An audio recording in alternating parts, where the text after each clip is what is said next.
Hello students, बात करने वाले हैं एक्सरसाइज में जो है क्वेश्चन जो हमारा दिया हुआ है उसके सोल्यूशन की। पिछले वीडियो में हमने जो है सेट्स के बारे में बताया था कि सेट्स क्या होता है, क्या डेफिनेशन होती है और सेट के जो लिखने का तरीका होता है, कितने तरह के फॉर्म्स में लिखा जाता है, वो सारी चीज़ें इसके अंदर आएंगी। क्वेश्चन के अंदर वो सारी चीज़ें आएंगी, किस फॉर्म में लिखना है। और हमने दो फॉर्म बताया था कि एक रोस्टर फॉर्म जिसको टेबुलेशन फॉर्म भी बोला जाता है और दूसरा सेट बिल्डर फॉर्म जो होता था। इसके अलावा सेट के एलिमेंट्स को कैसे लिखा जाता है कि रिपीटेशन होना चाहिए नहीं होना चाहिए, वो सारी चीज़ें जो है हमने पिछले वीडियो में बताया था। तो इस वाले वीडियो में हम बात करने वाले हैं क्वेश्चन की। ठीक है, तो बहुत ही लिमिटेड क्वेश्चंस हैं इसके अंदर और बहुत ही आसान तरीके से सारी जो चीज़ें हैं वो डिफिनेशन पे डिपेंड है। अगर आपने डिफिनेशन को समझा होगा, पढ़ा होगा, तो क्वेश्चन खुद ब खुद आपसे लगते जाएंगे। बात करते हैं हम क्वेश्चन की। पहला क्वेश्चन ये है कि which of the following are sets justify your answer. ठीक है, कौन कौन सा इसमें सेट्स है। हालांकि मैंने 5 ही लिखा हुआ है, आपकी बुक में 9th दिया होगा। आप खुद से भी सेट बना सकते हो और आप उसको जस्टिफाई कर सकते हो कि वो कलेक्शन सेट है कि नहीं है। ठीक है, बहुत सारे कलेक्शन आप खुद से भी बना सकते हो। चलते फिरते बहुत सारी चीज़ें हैं जिनको हम कलेक्शन का नाम दे सकते हैं, लेकिन उस कलेक्शन को हम सेट बोलेंगे कि नहीं बोलेंगे ये डिपेंड करता है कि ये सेट के डिफिनेशन को फॉलो करता है कि नहीं करता है। ठीक है, हमने 5 ही लिखा हुआ है, बाकी जो क्वेश्चन वो आप खुद से भी कर सकते हैं। तो जो सबसे पहला क्वेश्चन है कि the collection of all the months of a year beginning with the letter J. ठीक, सबसे पहली चीज आती है कलेक्शन की, कि क्वेश्चन के अंदर कलेक्शन किस चीज का कह रहा है। कलेक्शन ये कह रहा है कि the collection of all the months of a year, साल में जितने भी महीने हैं उनका कलेक्शन। और उसमें एक प्रॉपर्टी ये लगा दिया कि बिगिनिंग विद द लेटर जे। अब किसी के दिमाग में भी बात जरूर आएगी कि जे लेटर से स्टार्ट होने वाला वो कौन कौन सा मंथ है ना। तो सबसे पहला जो है हमारा जो है जनवरी है, और इसके अलावा जो है जून है, फिर जुलाई है। ठीक, तो इतने मंथ जो है जनवरी, जून और जुलाई, ये इनका कलेक्शन है। अब सवाल ये उठता है कि क्या ये कलेक्शन सेट है कि नहीं है। ठीक है, जस्टिफाई और आंसर भी लिखा हुआ है। तो सबसे पहली चीज मैं ये बताऊं कि सेट की डिफिनेशन एक बार मैं और रिकॉल करवा दे रहा हूं कि सेट ये कहता है कि the collection of well defined object is called sets. Well defined का मतलब ये हुआ कि situation person to person should not be change. जो चीज मेरे हिसाब से है वो चीज आपके भी हिसाब से होनी चाहिए, वो चीज अगले सभी के हिसाब से होनी चाहिए, वही कलेक्शन चेंज नहीं होना चाहिए। ठीक है, तो यहाँ पर ये बताओ कि the collection of all the months of a year beginning with the letter J. तो मेरे हिसाब से भी वो जनवरी है, जून है, जुलाई है। आपके भी हिसाब से जनवरी, जून और जुलाई, क्योंकि ये तीनों जो मंथ्स है ये जे लेटर से स्टार्ट होता है। ठीक है, अब कोई कहे फरवरी, तो भाई फरवरी तो एफ से स्टार्ट होता है। कोई कहे मई, तो मई तो एम से स्टार्ट होता है, अप्रैल से स्टार्ट होता है। लेकिन ये कंडीशन लगा दिया है ना जे। ठीक है, जे। ठीक, तो जे से स्टार्ट होने वाले जनवरी, जून और जुलाई, तो मेरे भी हिसाब से वो सेम है, सबके हिसाब से सेम है, यही 3 मंथ आएंगे। तो ये हमारा सेट है। और जस्टिफाई और आंसर का मतलब रीजन देने की बात कर रहा है, तो हम लिख देंगे कि since situation person to person should not be change, change नहीं होनी चाहिए और चेंज नहीं हो भी रही है। ठीक है, नहीं हो रही है चेंज, तो सिचुएशन हमारी चेंज नहीं हो रही है, is not changing situation person to person, therefore it is a set. ठीक है, तो पहला हमारा सेट है। दूसरा, the collection of 10 most talented writers of the India. ठीक, तो अगर आपको याद होगा हमने ये भी बताया था कि जहां पर कुछ ऐसे वर्ड आ जाए, मोस्ट हो गया, बेस्ट हो गया, गुड हो गया, बैड हो गया, तो उसको दिखने के बाद सीधे ही हमें ये पता चलना चाहिए कि वो सेट के अंदर आ ही नहीं सकता है। The collection of 10 most talented writers of the India. मेरे हिसाब से मोस्ट टैलेंटेड मैंने कुछ और लोग के नाम दे दिए, आपने कुछ और लोग के नाम दे दिए, अगले ने कुछ और लोग के नाम दे दिए। तो मेरे हिसाब से जो most talented writers of India है वो आपके हिसाब से नहीं है, वो अगले के हिसाब से नहीं। हो सकता है किसी और को लाइक करता हो सकता है अगला किसी और को लाइक करता है। तो द 10 मोस्ट टैलेंटेड राइटर्स जो है ये पर्सन टू पर्सन ये कंडीशन चेंज हो रही है, तो इसीलिए ये वेल डिफाइंड नहीं है। कलेक्शन तो है लेकिन वेल डिफाइंड नहीं है। जो चीज वेल डिफाइंड नहीं है वो सेट नहीं हो सकता है, तो it is not a set. ठीक है, it is not a set. क्यों?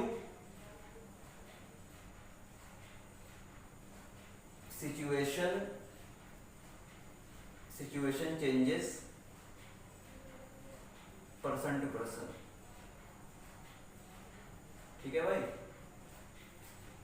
जस्टिफाई और आंसर का मतलब ये हुआ कि हम आपको जस्टिफाई करके बता रहे हैं क्यों सेट है क्यों नहीं है। आपको बस थोड़ा सा ये लिखना है कि it is not a set, क्यों नहीं है, because situation person to person changes. ठीक है। और तीसरा जो था, a team of 11 best cricket batsman of the world. बड़ा मुश्किल है इसको भी ऑब्जर्व करना कि 11 बेस्ट क्रिकेट बैट्समैन, मैंने 11 अलग अलग लोगों का नाम दिया। बेस्ट 11 टीम हमने कुछ अपनी बनाई, आपने कुछ अपनी बनाई, अगले ने कुछ अपनी बना ली, बेस्ट 11 बैट्समैन। तो यहाँ पर जो कलेक्शन है, जो वर्ल्ड के बेस्ट 11 बैट्समैन का जो कलेक्शन बन रहा है, मेरे हिसाब से तो कुछ और है।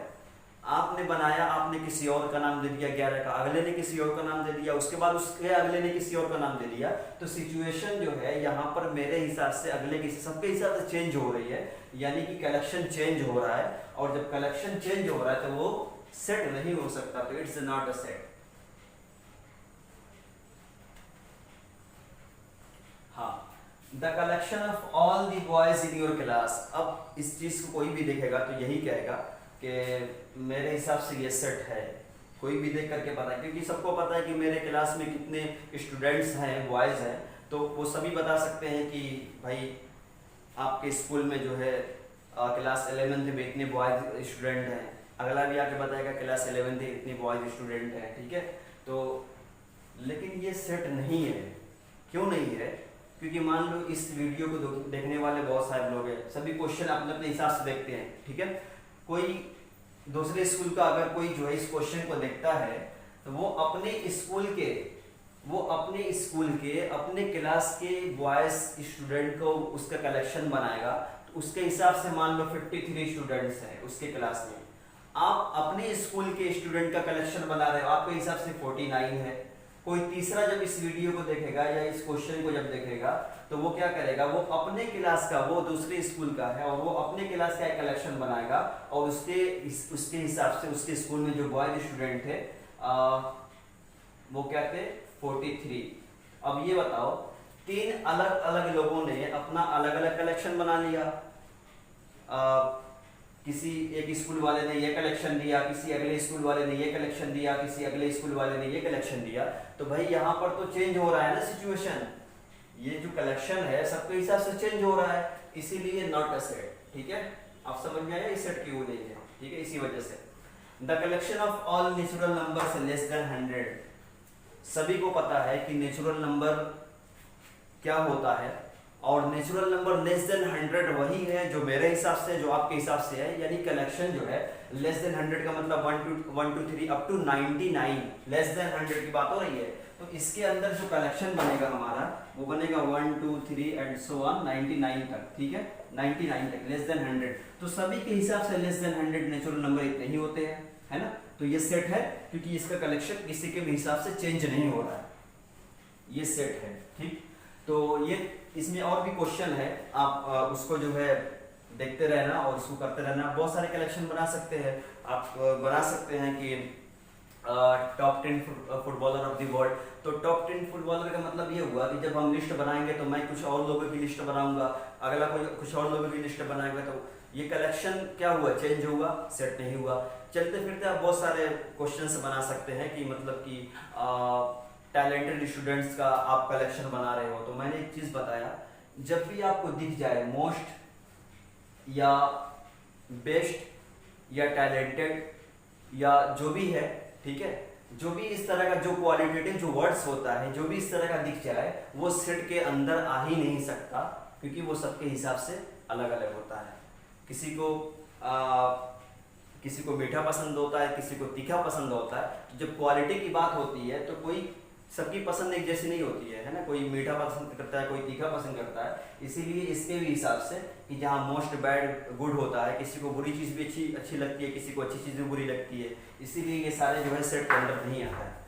तो इसके बाद हम बात करने वाले हैं क्वेश्चन नंबर 2 की। ठीक है, क्वेश्चन नंबर 2 जो है इसके अंदर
क्वेश्चन हमारा ये है कि लेट ए इक्वल टू 1 2 3 4 5 6 एक सेट दिया हुआ है और हमने बताया कि सेट के जो एलिमेंट्स हैं वो इस तरीके से लिखे जाते हैं एक कर्ली ब्रेसेस के अंदर और सेपरेट सब लिखे जाते हैं और रिपीटेशन भी नहीं होता है।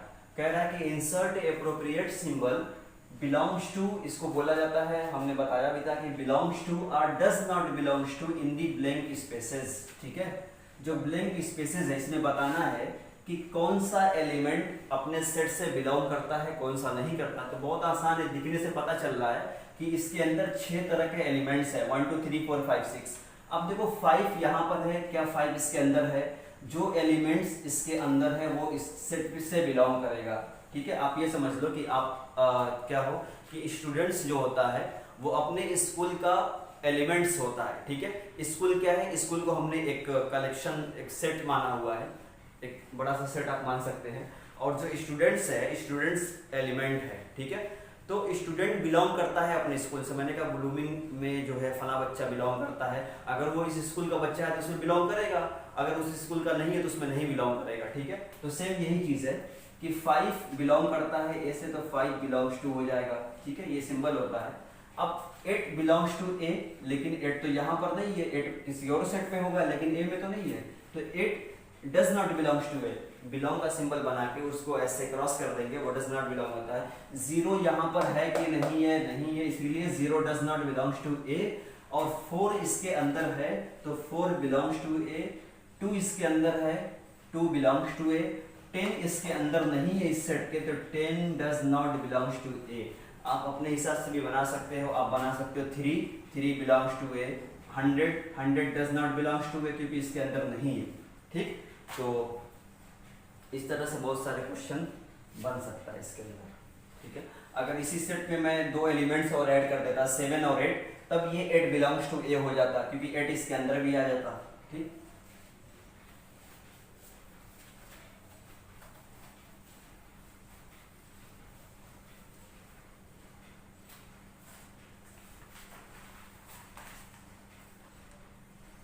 क्वेश्चन नंबर 3 ये है कि write the following sets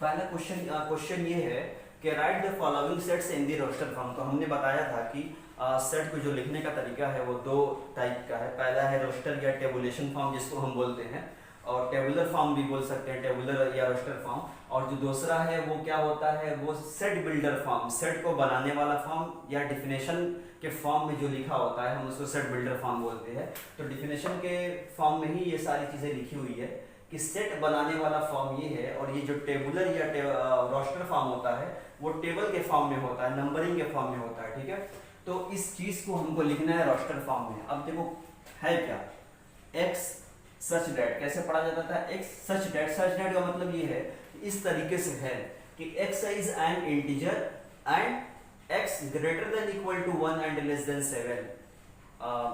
integer means जो नॉन डेसिमल एलिमेंट्स है ना, जो जिनके साथ डेसिमल नहीं होता है, आप इंटीजर ले सकते हो, -1 -2 -3 भी होता है, 0 1 2 3 ये भी इंटीजर में अंदर आता है। लेकिन कंडीशन कौन सी लगा दिया है? देखो सबसे जो पहली चीज है कि x क्या है? x इज एन इंटीजर, एक इंटीजर है।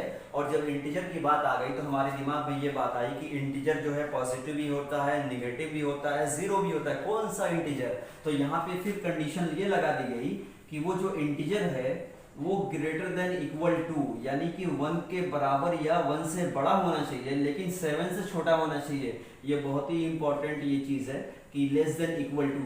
चैप्टर नंबर 6 के बाद 6 जो है लीनियर इनइक्वालिटीज, उसके बारे में आप इसके बारे में पढ़ेंगे कि लेस देन इक्वल टू कब लगाया जाता है, ग्रेटर देन इक्वल टू कब होता है, लेस देन क्या होता है, ग्रेटर देन क्या होता है। वो सारी चीजें लीनियर इनइक्वालिटीज वाले चैप्टर के अंदर है। ठीक है, तो यहाँ पर जो है अब देखो इसको लिखने का जो तरीका हुआ रोस्टर फॉर्म में कि इंटीजर मतलब इंटीजर कौन सी की बात कर रहा है? यहाँ पे x ही तो इंटीजर था, किसके इक्वल था? 1 के। 1 से बड़ा या 1 के इक्वल, और 7 से छोटा तो 1 2 3 4 5 6, है ना, हो गया, ये एक सेट हो गया हमारा टेबल। इसी चीज को हमने इस फॉर्म में लिख दिया। और जो दूसरा वाला है, दूसरा वाला सेट हमारा ये है बी, दूसरा सेट है बी इक्वल टू क्या है, x such that x is a natural number less than 6, ठीक है, x such that x is a natural number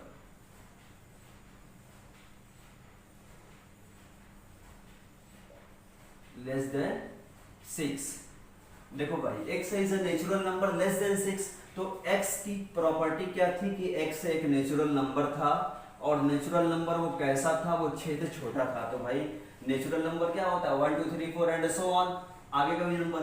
लेकिन कंडीशन क्या लगा दी कि लेस देन 6, तो 1 2 3 4 5 6 इसके अंदर नहीं लिखा जाएगा, क्योंकि लेस देन 6 से छोटे वो सभी नेचुरल नंबर का collection, that is called sets, ठीक।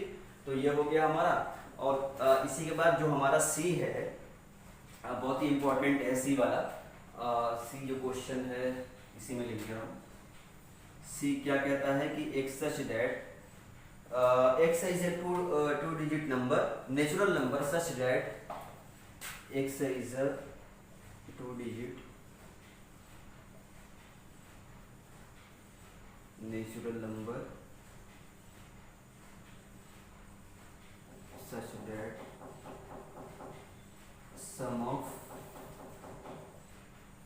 its digit is 8।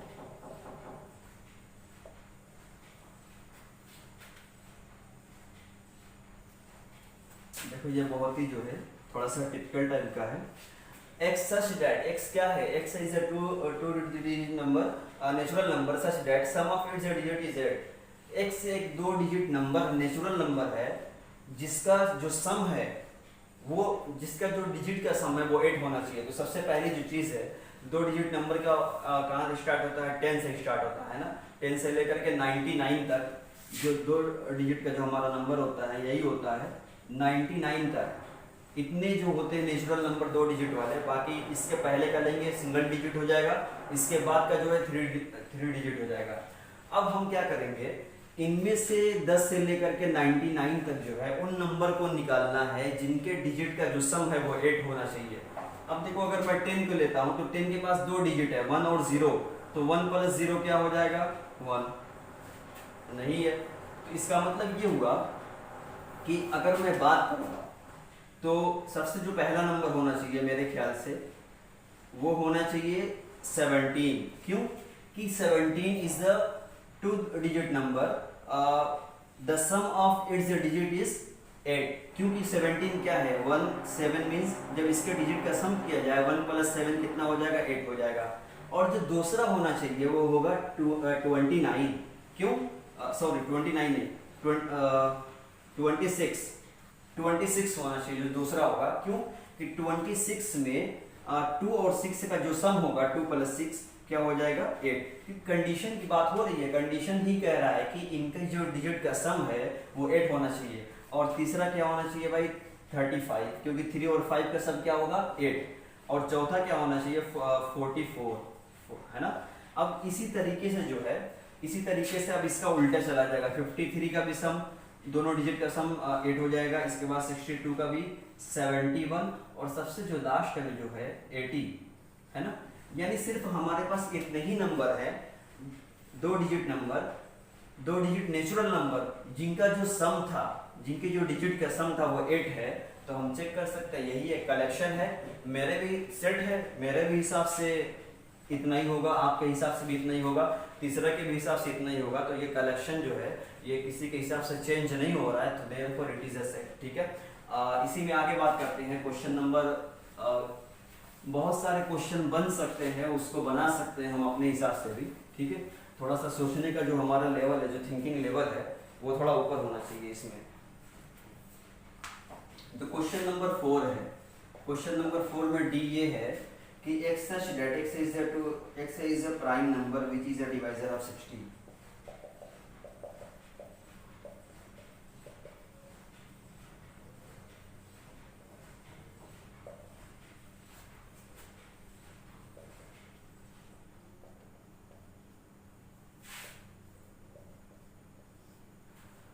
x क्या है, x एक प्राइम नंबर है और वो जो प्राइम नंबर है वो क्या है, वो 60 का डिवाइजर है। तो सबसे जो पहली चीज़ है कि 60 के डिवाइजर का मतलब जब भी हम डिवाइजर की बात करते हैं तो हम प्राइम फैक्टराइजेशन की बात करते हैं। और प्राइम फैक्टराइजेशन मतलब सबसे जो पहला प्राइम नंबर है वो 2 है, उसके बाद फिर ये 2 होगा, इसके बाद फिर ये 3 से और ये 5 से, यानी जो 60 का डिवाइजर है तो मैं 60 का जो डिवाइजर है वो है 2 इंटू 2 इंटू 3 इंटू 5। तो क्वेश्चन के अंदर देखो, क्वेश्चन को बहुत ही ध्यान से पढ़ने की जरूरत है। क्वेश्चन ये कहता है कि x एक प्राइम नंबर है और वो प्राइम नंबर क्या होना चाहिए, वो प्राइम नंबर के अंदर कंडीशन लगाती कि 60 का डिवाइजर यानी 60 को डिवाइड करने वाले कौन कौन से प्राइम नंबर है। तो हमने 60 का जब डिवाइजर बनाया, फैक्टराइज किया, प्राइम फैक्टराइजेशन, तो हमारे पास आया पहला नंबर 2, दूसरा भी 2 आया, तीसरा आया 3 और ये 5। यानी सिर्फ इतने प्राइम नंबर हैं जो 60 को डिवाइड कर सकते हैं। इसके अलावा और भी नंबर हैं जो 60 को डिवाइड करेंगे लेकिन वो प्राइम नहीं है। तो अब हमने बताया था इसके पहले वाले वीडियो में कि सेट के अंदर जो लेटर का रिपीटेशन होता है या नंबर का, तो रिपीट नहीं किया जाता है। यहाँ पे 2 बार 2 है तो 2 बार लिखने की जरूरत नहीं है, एक ही बार लिखा जाएगा, चाहे 1000 बार यूज हुआ हो, लिखा एक ही बार जाएगा। तो ये भी हमारा जो है सेट बिल्डर फॉर्म ये था और इसका रोस्टर फॉर्म या टेबुलर फॉर्म ये है हमारा, ठीक है, 2, 3 और 5। इसी तरीके से हमारा जो अगला क्वेश्चन है वो है कि क्वेश्चन ई, ठीक है।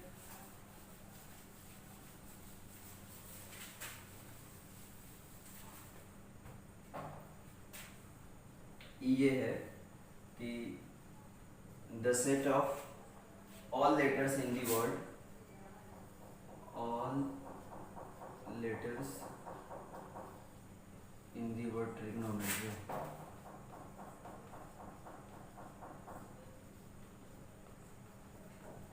कह रहा है कि उन सभी लेटर्स का कलेक्शन यानी सेट, वेल डिफाइंड से कलेक्शन जो ट्रिग्नोमेट्री वर्ड में यूज हो रहा है। तो अब ये बताओ कि ये जो ई है, ई सेट था, क्या था, set of all letters in the word.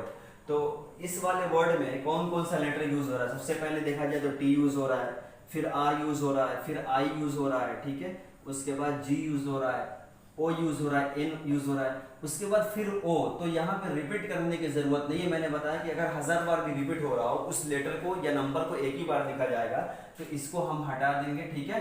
फिर एम है, एम को लिखा जाएगा, उसके बाद ई है, ई लिखा जाएगा, लेकिन टी पहले ही यूज हो चुका है, यहाँ पर टी नहीं लिखा जाएगा, ठीक है। और आर भी पहले ही लिख चुके हैं, आर भी नहीं लिखा जाएगा, और इसके बाद वाई। यानी इतने लेटर से मिल करके ट्रिग्नोमेट्री बना है। अब इसके अंदर हो सकता है कि टी 2 बार आया हो, या हो सकता है ओ 2 बार, इसी तरह की इस तरीके से जो है मैथमेटिक्स जब इसका सेट बनाया जाएगा तो इसमें जो लेटर यूज हो रहा है M A T H E, उसके बाद आई सी एस, क्योंकि यहाँ पे जो रिपीटेशन है एम 2 बार है तो एक ही बार लिखा जाएगा, ए जो है 2 बार है एक ही बार लिखा जाएगा, टी जो है 2 बार यूज हो रहा है तो एक ही बार लिखा जाएगा, ठीक है। यानी M A T H E I C S इतने लेटर से मिल करके हमारा जो है मैथमेटिक्स बना है, बस। और एक और क्वेश्चन देख लो इसमें कि write the following sets in the set builder form.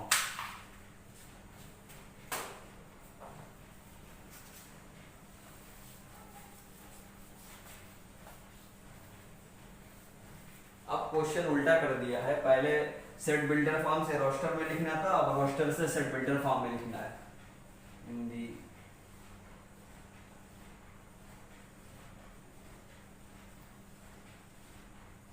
कहीं ना कहीं ये ज्यादा मुश्किल होता है जब हम रोस्टर से सेट बिल्डर फॉर्म में सोचते हैं, तो ये हमारे लिए बड़ा ही मुश्किल काम होता है कि लिखना क्या है, ठीक है।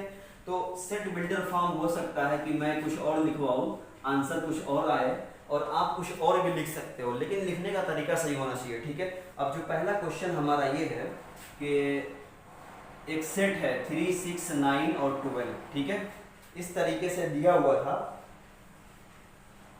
सेट बिल्डर फॉर्म में लिखने के लिए सबसे पहले हमको उस पैटर्न तक जाना होता है कि ये कौन से पैटर्न को फॉलो कर रहा है, ये जो चीज़ है ये क्या चीज़ हमको दिख रही है, कैसा दिख रहा है, किस पैटर्न को फॉलो कर रहा है। जैसे आपने क्लास 10th में अभी पढ़ा होगा कि अर्थमेटिक प्रोग्रेशन की हम जब पहचान करते थे तो एक वो स्पेसिफिक पैटर्न को फॉलो करती थी। वो क्या था कि कॉमन डिफरेंस सेम होता था, जैसे 2 है, 4 है, 6, तो हम पहचान के बताते थे कि ये 80 में है क्योंकि इनका जो डिफरेंस है हर जगह 2 है। इसी तरीके से अब यहाँ पर क्या करेंगे कि यहाँ पर भी हम पहचानेंगे। कैसे पहचानेंगे कि देखो ये क्या है, 3 के बाद 6 के बाद 9, तो देखा जाए तो कहीं ना कहीं ये 3 का मल्टीपल ही है। तो ये जो है 3 इंटू 1 है, फिर 3 इंटू 2 है, 3 इंटू 3 है, 3 इंटू 4 है। तो ये एक स्पेसिफिक पैटर्न को फॉलो कर रहा है। क्या फॉलो कर रहा है? ये 3 के मल्टीपल को फॉलो कर रहा है, ठीक है। तो अगर मैं इसको सेट बिल्डर फॉर्म में लिखूं तो सेट बिल्डर फॉर्म में लिखने का कई तरीका है। तो मैं ये भी लिख सकता हूँ, सिर्फ मैं इतना भी लिख सकता हूँ कि the collection of